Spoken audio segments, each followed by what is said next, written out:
Sebagaimana topik materi kita hari ini adalah tentang pelatihan media pembelajaran online. Yang pertama kita bahas dulu istilah-istilah yang ada dalam topik ini.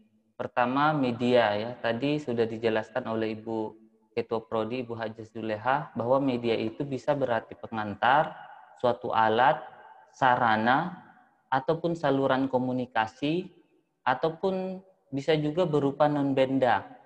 Misalnya kita memberikan hadiah, hukuman, atau memberikan enforcement, penguatan. Nah, itu juga adalah salah satu bentuk media pembelajaran yang dapat mendorong siswa atau dapat meningkatkan efektivitas proses belajar dan mengajar.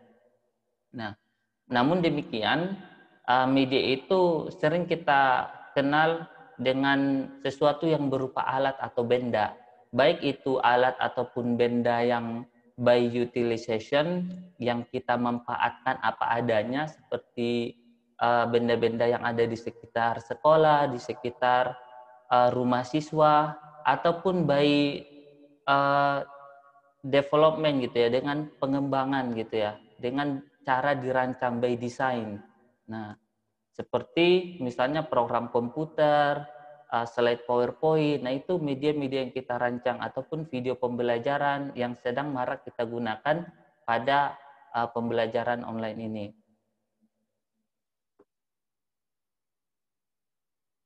Oke, saudara-saudara sekalian, kemudian istilah yang kedua adalah pembelajaran. Pembelajaran itu sendiri berarti kegiatan belajar dan mengajar. Artinya bahwa media pembelajaran itu adalah sarana yang dibutuhkan siswa untuk belajar dan sarana yang dibutuhkan oleh guru untuk mengajar, di mana media pembelajaran itu dapat meningkatkan efektivitas proses belajar dan juga kegiatan mengajar. Kemudian istilah yang ketiga adalah online, yang artinya adalah menggunakan jaringan internet ataupun sering kita kenal dengan istilah dalam jaringan gitu ya, atau daring. Nah, apa saja media pembelajaran online tersebut?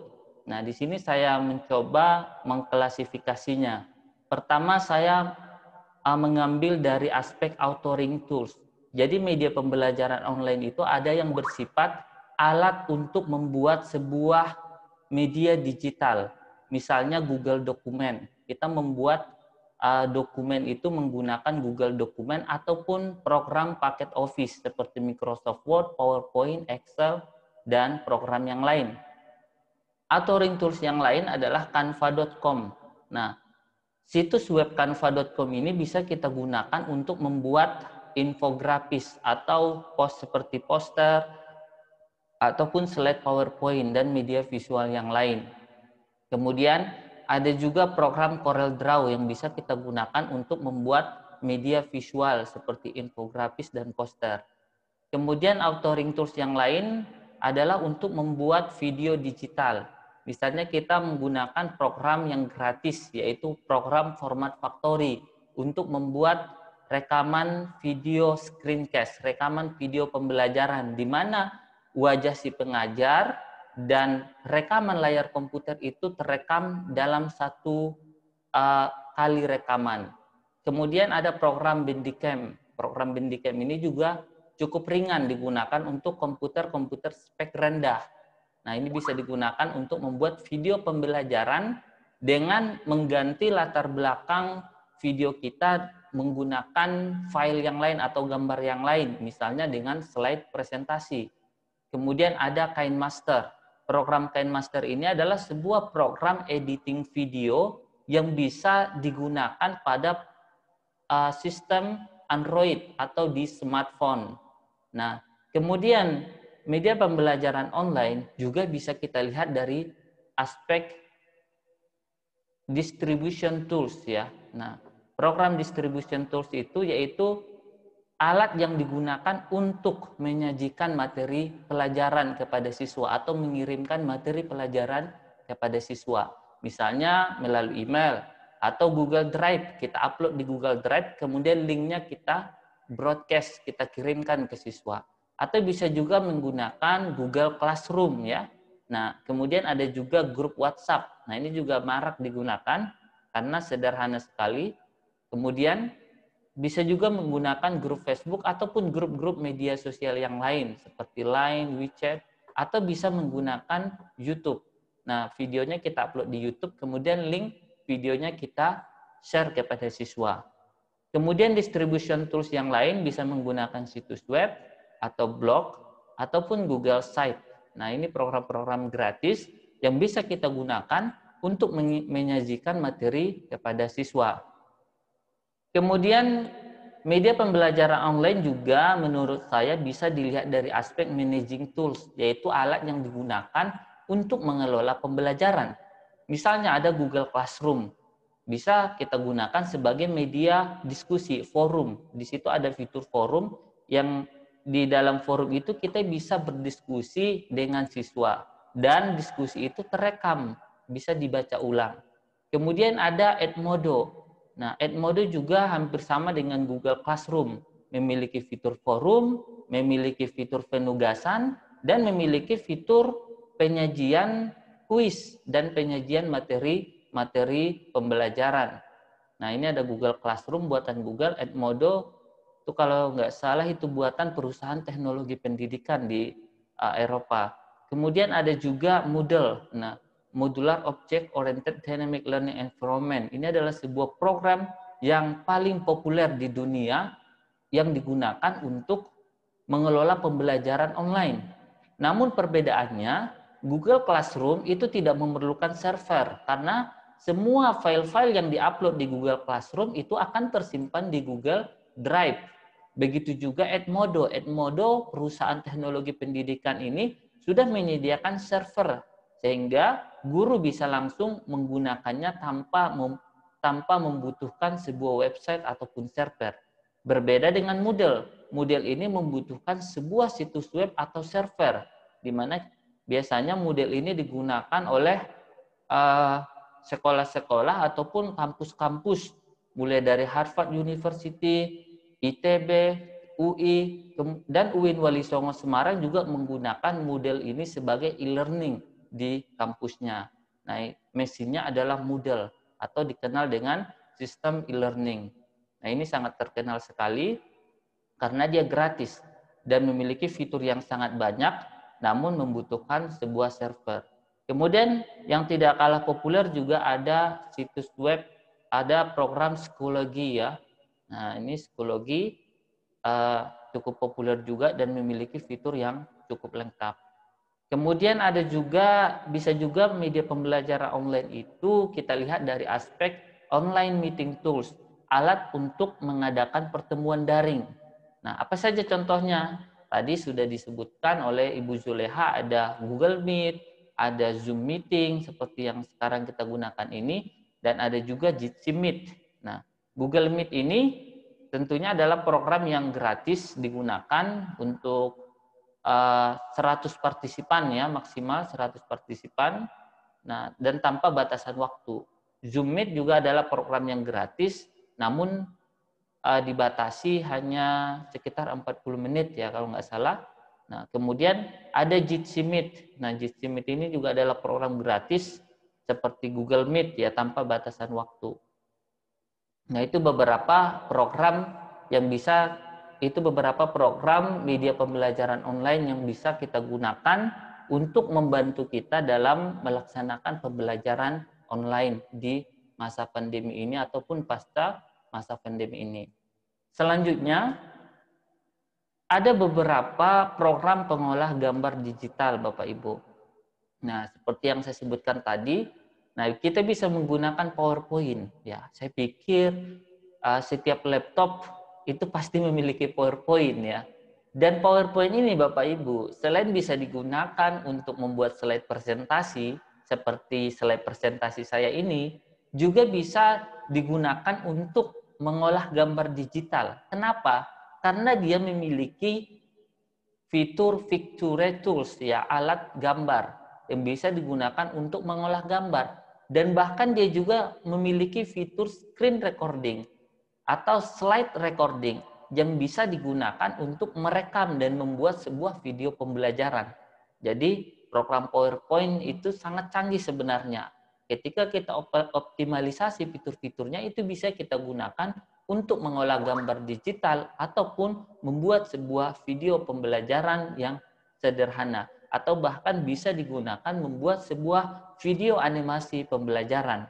Nah, beberapa fitur-fitur tersebut antara lain sudah saya jelaskan di buku ya, yang insya Allah sebentar lagi akan diterbitkan. Kemudian ada Corel Draw, ya ini sangat populer sekali, sebuah program desain grafis yang sangat populer digunakan untuk membuat infografis ataupun media-media visual berbasis vektor. Kemudian ada situs web canva.com. Nah, ini situs web. Karena dia situs web, berarti kita tidak perlu menginstal program apapun di dalam laptop kita.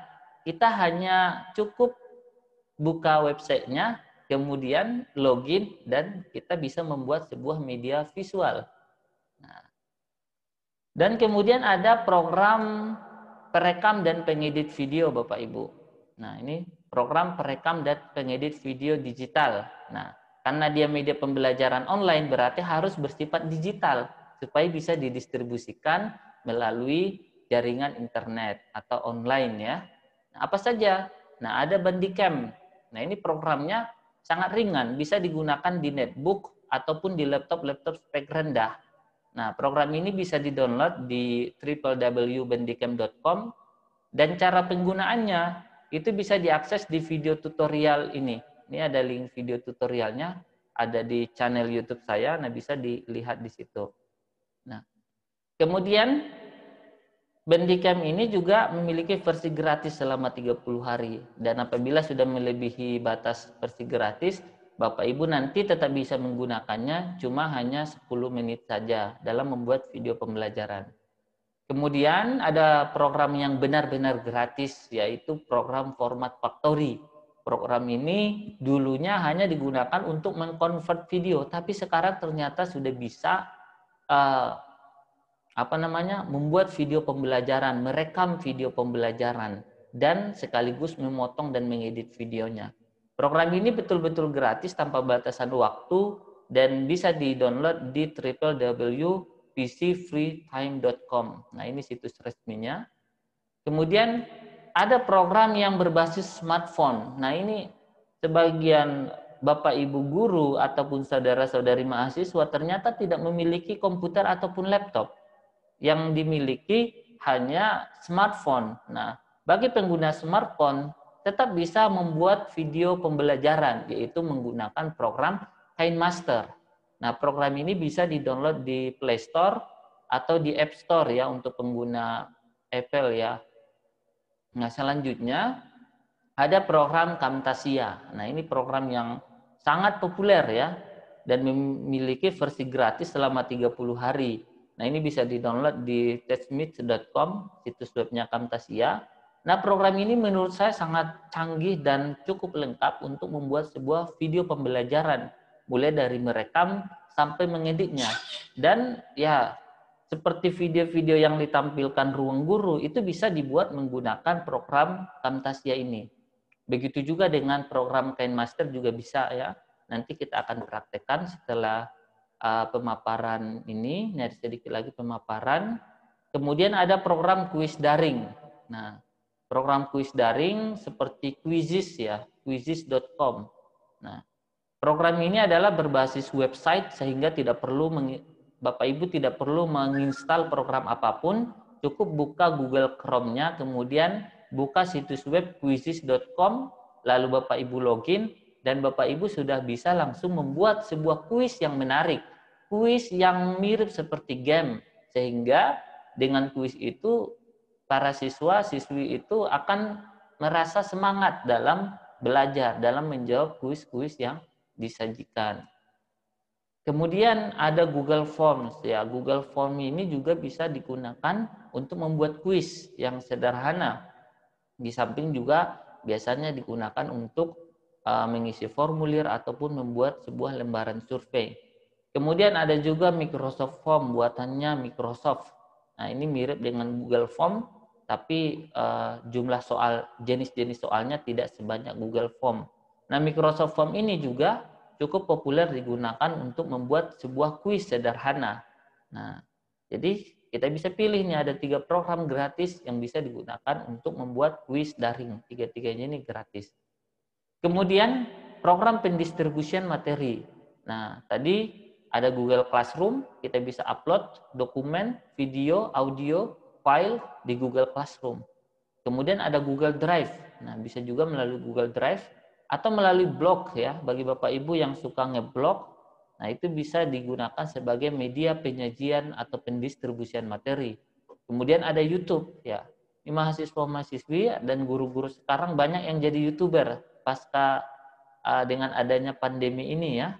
Nah, banyak sekali video-video pembelajaran saya temukan di YouTube ya, baik yang dibuat oleh guru maupun mahasiswa. Nah, ini YouTube semakin populer digunakan untuk menyajikan materi pelajaran. Dan yang tidak kalah populer juga adalah media sosial, grup WA, grup FB, grup lain dan sebagainya. Saudara-saudari mahasiswa, nah, kalau kita misalnya ingin mengelola aktivitas pembelajaran seperti materi, forum, tugas dan diskusi, dan kuis, apa saja program yang bisa kita gunakan? Nah, ada Google Classroom tadi ya, ini ada linknya. Video tutorial cara penggunaannya juga ada, saya rekam di channel YouTube saya. Kemudian ada Edmodo tadi, kemudian ada Moodle, ini sudah.